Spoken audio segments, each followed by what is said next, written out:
बात करेंगे Lewis definition of acids and bases. Acids and bases. Now the question is कि हम Levi's की डेफिनेशन की क्यों चर्चा कर रहे हैं. Already we discussed about Arrhenius. दूसरा हमने बात करी ब्रॉनस्टीड एंड लॉरी की. तो इसका जो सबसे बड़ा एडवांटेज है लेविस का कि इसमें हम H प्लस आयन और proton transfer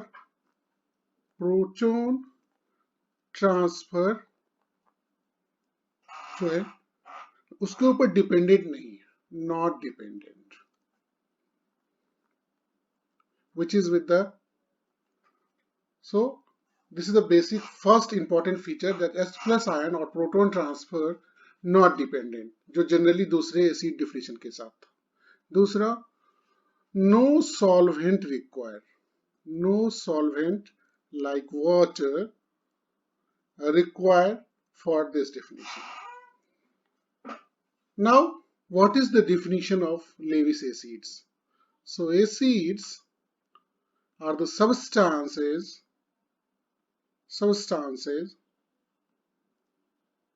which accept a pair of electrons, and the bases substances which lose or donate or lose a pair of electrons.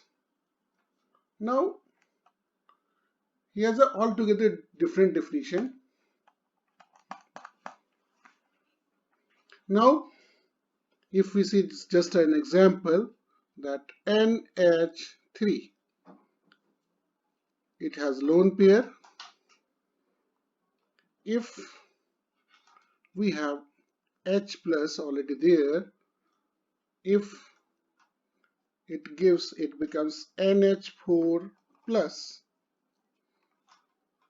So because lone pair is given to this H plus, so this is base. Similarly,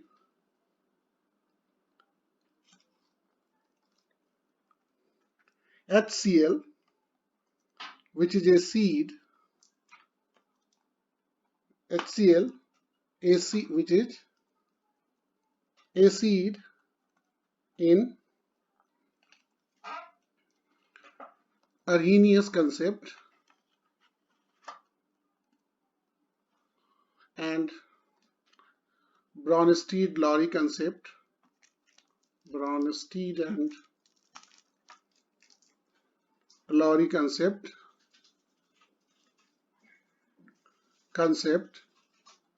Here it is also HCl also is acid. If we have H2O, which has lone pair of electron, and this lone pair is given to the HCl. So because lone pair donate कर रहा है water, so this is base, again HCl, acid. So what that mean? जो हमारा Levi's का definition है उसने अरीनियस के definition को और ब्रॉनस्टीड और लॉरी के डिफिनीशन को दोनों को उन्होंने ध्यान में रखते हुए उन्होंने एक नया डिफिनीशन बनाया, और इसमें भी वो सब कंसेप्ट जो है उसको, जो इसमें एसिड और बेस था, यहां भी वो एसिड और बेस है.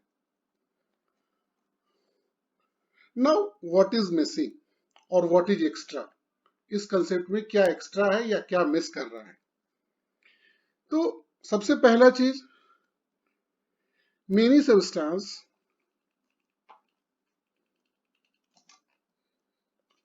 which were not considered as acid, which were not considered as acid, जिसे हम पहले एसिड नहीं समझते थे, अब वो सब लेविस एसिड है. Now those substance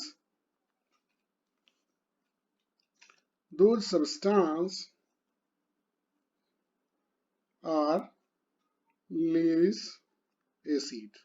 so biggest change जो आया फ्रॉम प्रीवियस डिफिनीशन कि लेविस ने हर चीजों को जो कि पहले नहीं माना जाता था एसिड, उसे एसिड माने जाने लगा. फॉर एग्जाम्पल जो निक, फॉर एग्जाम्पल हम एक तरफ एसिड्स लिख रहे हैं, उसको हम फिर बेस लिख रहे हैं, हम दोनों को कंबाइन करेंगे. For example nickel which is metal, एक मेटल है. अगर हम इसका रिएक्शन करवा रहे हैं कार्बन मोनोऑक्साइड के साथ, कार्बन मोनोऑक्साइड के पास लोन पेयर होता है और ये बनाता है NiCO4. यानी इसके पास, इसका मतलब ये हुआ कि इसका जो लोन पेयर था वो इसने निकेल को दे दिया. Nickel was just a metal, now it is considered to be the acid. ऐसा डिफिनेशन पहले नहीं था. So this is the base. Same is the case for BF3 plus NH3. NH3 के पास भी वन लोन पेयर है, इसने BF3 को दे दिया और वो एक कॉम्प्लेक्स बन गया और इसका जो लोन पेयर था that was donated to BF3. So BF3 ने एक्सेप्ट किया, so BF3 is acid. Same example oxygen को अगर हमने रिएक्शन करवाया C6H5 के साथ N, तो इसने अपना लोन पेयर, क्योंकि N के पास लोन पेयर है, इसने दे दिया ऑक्सीजन को. So again oxygen become acidic. So this is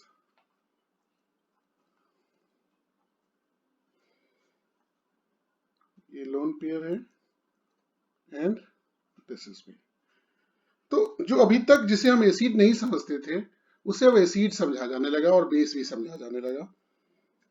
but one drawback is there is no pH scale.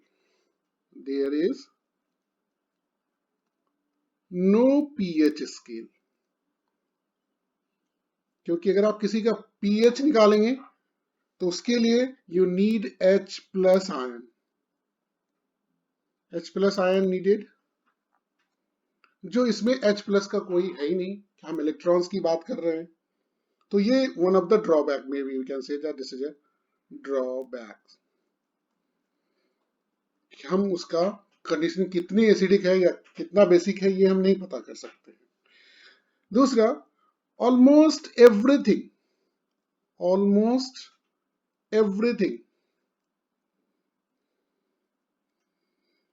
or every reactions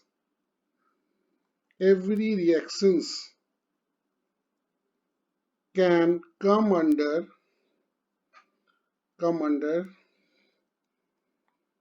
the category of acid base reaction. तो entire chemical और chemistry को इन्होंने acid base में बांट दिया है, base reactions.